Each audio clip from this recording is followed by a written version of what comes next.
आजकल हर जगह अक्सर यही सुनने को मिलता है ना कि अगर खूब मेहनत की जाए तो सफलता और दौलत झक मार कर पीछे आएगी। लेकिन क्या वाकई यही पूरी सच्चाई है? आज के इस विश्लेषण में हम 500 साल पुरानी एक ऐसी फिलॉसफी को डिकोड करने जा रहे हैं जो इस पूरी सोच को ही पलट कर रख देती है। हम बात कर रहे हैं मैकियावेली के 9 गुप्त धन नियमों की।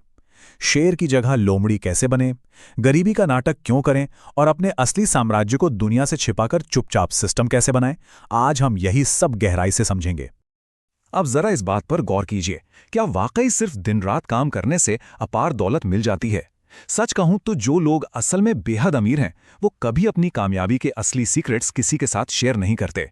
मंच पर खड़े होकर सुबह 5 बजे उठने के फायदे बताना या मोटिवेशनल स्पीच देना एक अलग बात है, लेकिन जो असली रणनीतियां हैं, जो थोड़ी कठोर और प्रैक्टिकल होती हैं, उन्हें हमेशा पर्दे के पीछे ही रखा जाता है। और इसका कारण बहुत सीधा है, कोई भी अपने ही सीक्रेट्स बताकर अपने लिए नया कंपटीशन क्यों खड़ा करना चाहेगा? और आपको जानकर शायद हैरानी होगी कि मैकियावेली के ये विचार इतने अचूक और कह सकते हैं कि इतने खतरनाक माने गए थे कि इन्हें सिर्फ राजाओं और सबसे ऊंचे तबके के लोगों तक ही सीमित रखा गया था। आम लोगों की तो छोड़िए, चर्च तक ने इस किताब को शैतानी बताकर बैन कर दिया था और कई सरकारों ने तो इसकी प्रतियां तक जलवा दी थीं। तो चलिए आज इसी छिपे हुए रहस्य के सफर पर चलते हैं और इन 9 नियमों को एक एक करके डिकोड करते हैं। तो सबसे पहले शुरुआत करते हैं हमारे पहले चरण से, जो है छवि का भ्रम, यानी दुनिया को वो दिखाना जो असल में है ही नहीं। और यहीं आता है हमारा नियम नंबर 1, शेर नहीं बल्कि लोमड़ी बने। देखिए, शेर क्या करता है, वो अपनी ताकत का पूरा दिखावा करता है और इसी वजह से वो सबकी नजरों में आ जाता है और अक्सर उसका शिकार भी होता है। वहीं दूसरी तरफ लोमड़ी चुपचाप छिपकर रहती है और बच जाती है। इतिहास में इसका सबसे बेहतरीन उदाहरण है जियोवानी डी मेडिसी। पूरे इटली के सबसे अमीर इंसान होने के बावजूद वो बिल्कुल आम कपड़े पहनते थे और एक साधारण से घर में रहते थे, लेकिन पर्दे के पीछे से वो बड़े बड़े राजाओं को फ्रंट कर रहे थे। मतलब अगर आप दिखावा करेंगे तो आप ताकतवर नहीं बल्कि लोगों के लिए सीधा एक टारगेट बन जाएंगे। इसी बात से जुड़ता है हमारा नियम नंबर 2, जो सुनने में शायद थोड़ा अजीब लगे, गरीबी का नाटक करना। फ्लोरेंस के एक बहुत बड़े व्यापारी थे फ्रांसिस्को, उन्होंने बिल्कुल यही किया। जब उनका बिजनेस छप्पर फाड़ के मुनाफा दे रहा था, तब भी उन्होंने अपनी पुरानी सी दुकान और पुराने कपड़े नहीं छोड़े। कोई भी पूछता तो बस यही कहते, अरे बाजार बहुत मंदा चल रहा है। इसका फायदा क्या हुआ? जो बड़े कॉम्पिटिटर्स थे, उन्होंने इसे एक मामूली सा व्यापारी समझकर पूरी तरह इग्नोर कर दिया। सप्लायर्स ने तरस खाकर सस्ते रेट दे दिए और देखते ही देखते किसी की नजर में आए बिना वो इंसान शहर का सबसे बड़ा व्यापारी बन गया। और यही हमें ले जाता है नियम नंबर 6 की तरफ। ये एक बहुत ही गहरा साइकोलॉजिकल सच है कि दुनिया कभी आपकी असलियत नहीं देखती, वो सिर्फ वही देखती है जो आप उसे दिखाते हैं। अगर कोई बहुत अमीर इंसान बिल्कुल साधारण बनकर रहता है तो वो लोगों की ईर्ष्या, उधार मांगने वालों और बेवजह के दुश्मनों से पूरी तरह बचा रहता है। लेकिन अगर कोई साधारण इंसान अमीर दिखने का सिर्फ दिखावा भी कर दे तो वो बिना बात के चारों तरफ से खतरों और उम्मीदों को बुलावा दे देता है। सच तो ये है कि जो अपनी इमेज को कंट्रोल कर सकता है वही हमेशा सेफ रहता है। अब जरा इस नंबर को देखिए, 58 अरब डॉलर। ये कोई छोटी मोटी रकम नहीं है और ये नेटवर्थ थी आइकिया के फाउंडर इंगवार काम्प्राड की। ये हमारा नियम नंबर 9 है। इतनी बेहिसाब दौलत होने के बाद भी पता है वो क्या करते थे? 15 साल पुरानी कार चलाते थे, हमेशा फ्लाइट में इकोनॉमी क्लास में सफर करते थे और तो और डिस्काउंट कूपन भी इस्तेमाल करते थे। अब वो कोई कंजूस नहीं थे, वो बस अपनी शांति और अपनी प्राइवेसी को प्रोटेक्ट कर रहे थे। उन्होंने दुनिया को दिखा दिया कि जो इंसान सच में अमीर है उसे किसी को कुछ भी साबित करने की कोई जरूरत नहीं होती। तो अगर हम अब तक कवर किए गए इन पहले 4 नियमों को समराइज करें तो बात बिल्कुल साफ है। बाहरी दुनिया की धारणा को मैनेज करना और खुद को बिल्कुल हानि रहित यानी हार्मलेस दिखाना ही एक लंबी और स्थायी ताकत बनाने का सबसे पहला और जरूरी कदम है। दिखावा बंद और खामोशी से अपना काम चालू, बस यही सबसे बड़ी रणनीति है। चलिए अब आगे बढ़ते हैं हमारे दूसरे चरण की तरफ, छिपे हुए खतरों से निपटना, क्योंकि असली खतरा हमेशा बाहर से नहीं आता। और यही नियम नंबर 3 एक बहुत ही कड़वी सच्चाई सामने लाता है। आपका सबसे बड़ा दुश्मन अक्सर आपके घर के अंदर ही होता है। अब जरा मुंबई के स्टार्टअप की कहानी सुनिए। कंपनी की वैल्यूएशन 100 करोड़ तक पहुंच गई। खुशी के मारे फाउंडर ने एक बड़ी सी पार्टी दी और जोश जोश में अपनी सारी रणनीतियां, सारे सीक्रेट्स सबके सामने खोल दिए। और उसका नतीजा 6 महीने भी नहीं बीते कि उनकी अपनी ही कोर टीम, यानी उनका सीटीओ और मार्केटिंग हेड, कंपनी छोड़ के चले गए। उन्होंने हूबहू वही बिजनेस मॉडल कॉपी किया और देखते ही देखते 2 साल के अंदर वो 100 करोड़ वाली मूल कंपनी पूरी तरह से दिवालिया हो गई। मतलब अपने सीक्रेट्स उजागर करना सीधा सीधा बर्बादी को दावत देना है। ये घटना हमें बहुत ही बेहतरीन तरीके से नियम नंबर 7 की अहमियत समझाती है। मैकियावेली ने उस पुराने दौर में एक खास पैटर्न नोटिस किया था।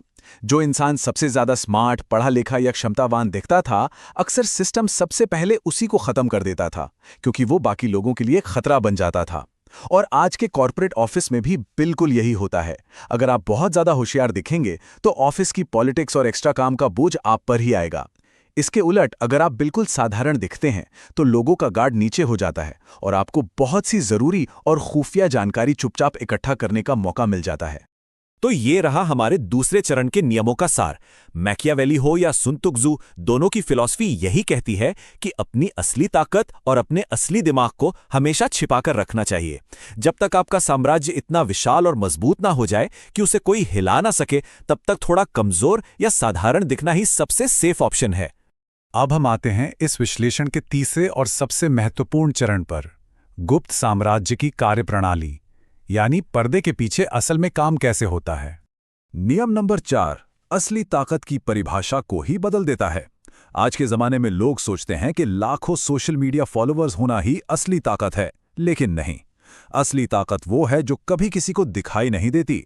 वो गुप्त इन्वेस्टर्स, वो शांत बैठे अकाउंटेंट्स और पर्दे के पीछे काम करने वाले वो बैंकर जो असल में पूरे गेम को कंट्रोल करते हैं। दुनिया की नजरों से दूर परछाई में अपना साम्राज्य खड़ा करना, यही होती है असली और कभी ना खत्म होने वाली ताकत। इसके बाद आता है नियम नंबर 5, जो हमें धैर्य यानी पेशेंस के बारे में एक बड़ा सबक देता है। 2017 के बिटकॉइन बूम का ये केस ही देख लीजिए। एक छोटे से निवेश ने सिर्फ 60 दिनों में 50 गुना का रिटर्न दे दिया। लेकिन फिर क्या हुआ? फिर शुरू हुआ दिखावा। सोशल मीडिया पर स्क्रीनशॉट्स शेयर किए गए, फ्लेक्सिंग हुई और कुछ ही दिनों के अंदर अनचाहे टैक्स नोटिस आ गए, लोगों से धमकियां मिलने लगी और इसी घबराहट में सब कुछ औने पौने दाम पर बेचना पड़ा। याद रखिए, जो पैसा बहुत तेजी से आता है और जिसके आने पर खूब शोर मचाया जाता है, वो उतनी ही तेजी से गायब भी हो जाता है। धैर्य कोई कमजोरी नहीं है, ये इस खेल का सबसे बड़ा हथियार है। अब आते हैं नियम नंबर 8 पर, जो मेरी नज़र में सबसे ज्यादा महत्वपूर्ण है। स्मारक मत बनाइए, बल्कि सिस्टम बनाइए। पुराने इटली में जिन बड़े परिवारों ने अपनी दौलत दिखाने के लिए भव्य महल और इमारतें बनवाईं, वो बस कुछ ही पीढ़ियों में पूरी तरह कंगाल हो गए, क्योंकि महल सिर्फ पैसा खाते हैं। लेकिन इसके उलट जिन परिवारों ने ट्रेड नेटवर्क्स बनाए, ऐसे सिस्टम बनाए जो उनके बिना भी चलते रहें, वो सदियों तक ताकतवर बने रहें। आज के दौर में समझे तो महंगी रोलेक्स या चमचमाती फरारी वो स्मारक हैं जो सिर्फ आपका पैसा सोखते हैं, जबकि पैसिव इनकम और डिविडेंड पोर्टफोलियो वो खामोश सिस्टम हैं जो आपके लिए लगातार पैसा बनाते रहते हैं। तो ये रही हमारे आखिरी 3 नियमों की एक छोटी सी समीक्षा। इनका पूरा निचोड़ यही है कि अपना समय, अपनी ऊर्जा और अपना पैसा हमेशा ऐसे सिस्टम बनाने में लगाइए जो अपने आप पैसा जनरेट कर सकें।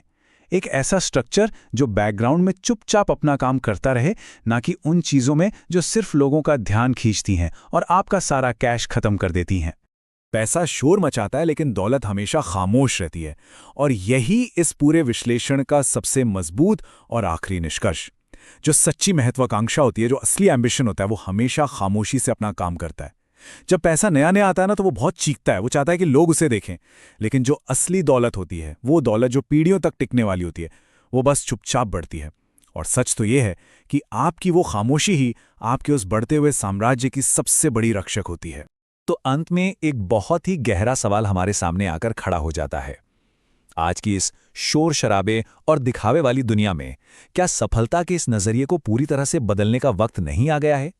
क्या ये ज्यादा बेहतर नहीं होगा कि हम वो अदृश्य लोमड़ी बने जो खामोशी से अपना बड़ा साम्राज्य खड़ी कर रही है, बजाय उस शेर के जो अपनी एक दहाड़ के चक्कर में खुद ही शिकार बन जाता है? ये एक ऐसा सवाल है जिस पर सफलता चाहने वाले हर इंसान को बहुत गहराई से सोचना